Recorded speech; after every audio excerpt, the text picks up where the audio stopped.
I've always believed having a career is great, but having a life outside of your career is even more important. I'm a multi-passionate person with so many things I want to achieve outside of my full-time job. I love traveling, spending time with family and friends, and I have personal goals like growing this YouTube channel and learning skills. To give you some background, I always thought I was great at balancing work and life. I started a vending machine company, got a license to sell home and car insurance, even signed up for a data bootcamp that I completed, all the while working my full-time job and getting promoted. But recently, as my YouTube channel has grown, I'm doing career coaching, business classes, as well as working my full-time job.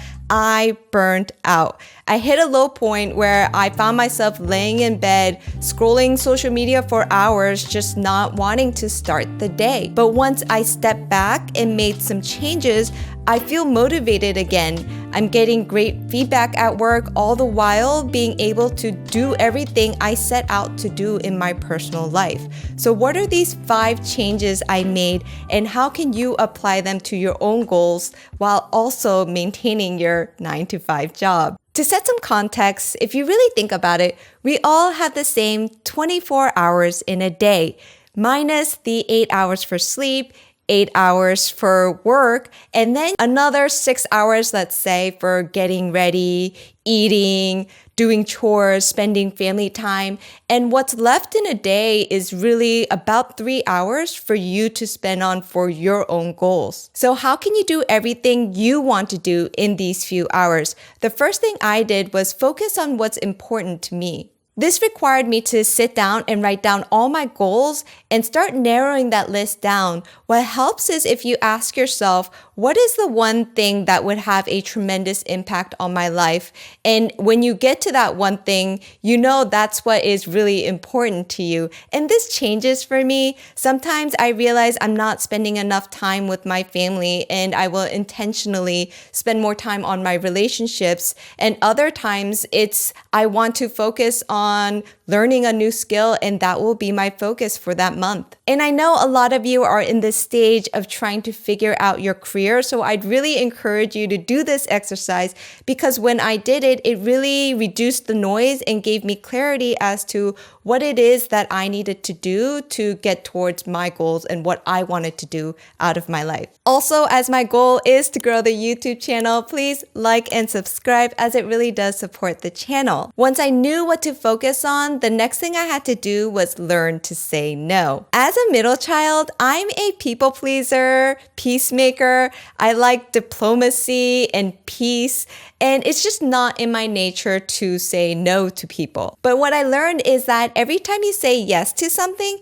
is a no to something else. Let me explain. When your friends ask you to go to dinner, you think, okay, that's a 2-hour commitment, but really you have to factor in the other additional 2 hours to get ready, drive there, drive back, and settle in. So really you're thinking about 4 hours committing to a dinner, which then means that there's 4 hours you're taking away from your goals. And people tend to underestimate the amount of time and focus and energy it takes to do certain things. And once I started saying no more, even though it was uncomfortable for me, I started to create more space and energy for the things that I wanted to do. And that's how I was able to create more time for myself. And going along with saying no, the next tip is to cut out the things that drain you. The word decide comes from the Latin word decidere, which means cut off. As I've become more conscious about my time and energy, I really try to spend it on the things that energizes me versus drains me. Think of yourself like the battery on your phone. Throughout the day, there are different activities that you choose to spend your day on that will either drain you more or energize you. For me, activities like going on walks, taking breaks, listening to podcasts really energizes me versus doing chores, meetings. Bad relationships really tend to drain my energy. And I didn't realize this so much until I told my close friends that I was starting a YouTube channel. Then I got the reaction of my energizing friends who cheered me on as I let the whole world judge me. Then on the other hand, I got the reaction of another friend who said, why would you do that? It's competitive and it's just not worth it. And now looking back, I'm realizing how negative that relationship was and how much it really did drain my energy. So now when I'm meeting with people, I do self-assess, do these people energize me or drain me? And if they do drain me, I cut them off because your energy is just so limited to be spent on things that drain you and take you away from your goals. What also energizes you is sleep. You want to set a bedtime rather than an alarm. Sleep is so important to your mental health and productivity. And there's this trend of waking up at 5 a.m. and being super productive. But I feel like it should really be the trend of sleeping at 9 p.m.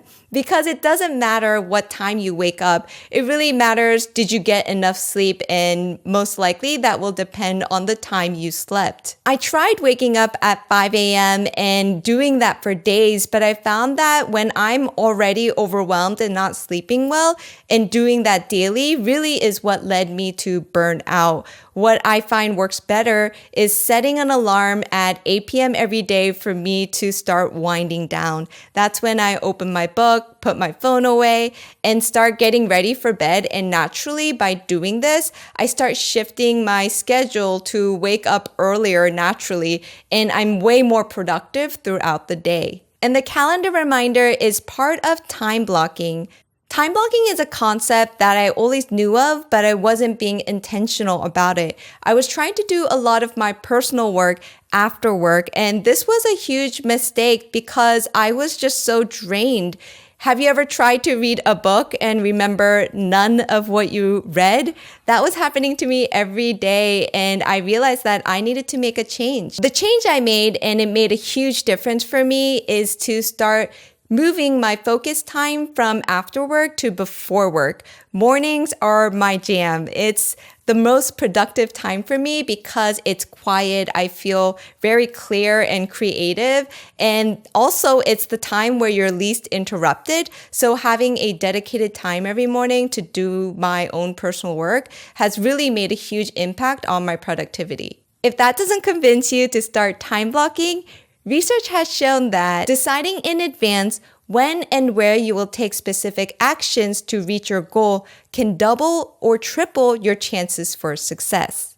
Please let me know in the comments if you'd like to learn more about the productivity tips and calendaring system I use that has really worked for me. And if you want to learn more about the 5 habits I've used to become a data analyst, I will link the video here. Thank you so much, and I can't wait to see you there.